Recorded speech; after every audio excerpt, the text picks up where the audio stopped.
step 4 of building a marketing plan, we're going to cover customer profile and building out a customer profile.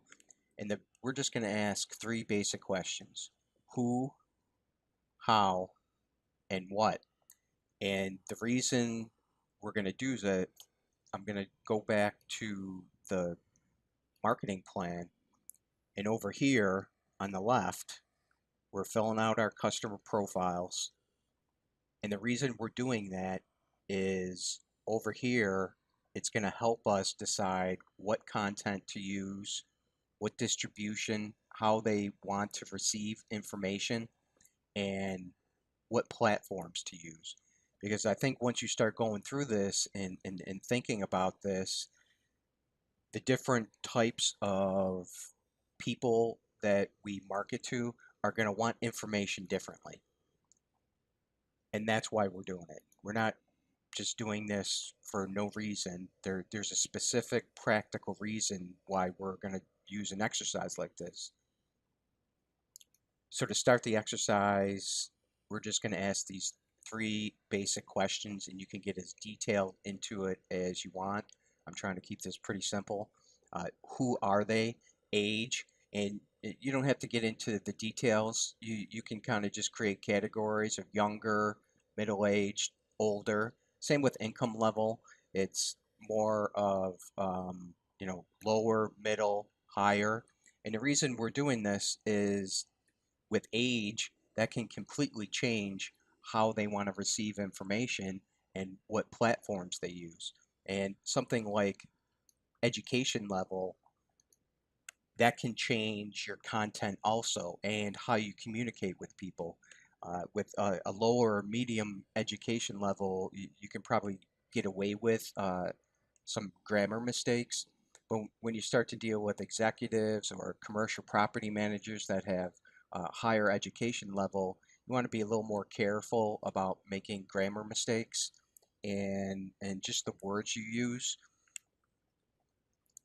And the next question is what? What do they do? Do they read sales letters?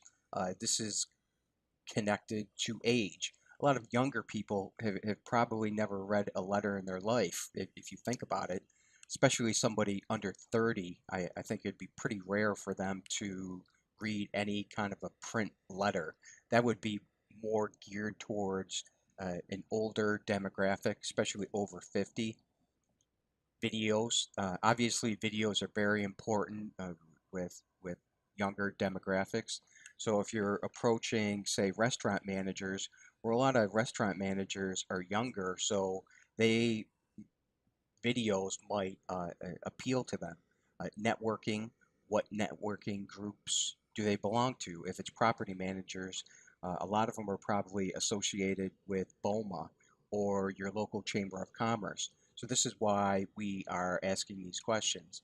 And then another important one is, are they currently using contractors or are they providing a service in-house?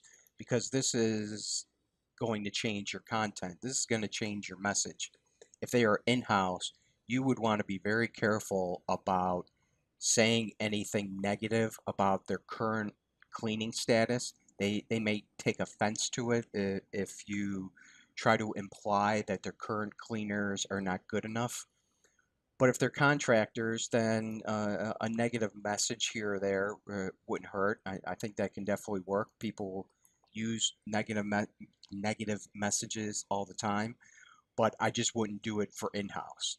People really don't like that. You're going to have to find another message for in-house people. So that's the whole purpose of creating a customer profile. And I think once you start to process this and actually do one, it'll make a lot of sense to you. It'll just be common sense and it'll pop right out at you that once you put one together and you start thinking about um, the different content that you would use in-house versus, say, they hire contractors, or what platforms they use, or do they read letters? Do they watch videos? What networking groups do they belong to? I think all this will just come right to you, and it'll just be common sense.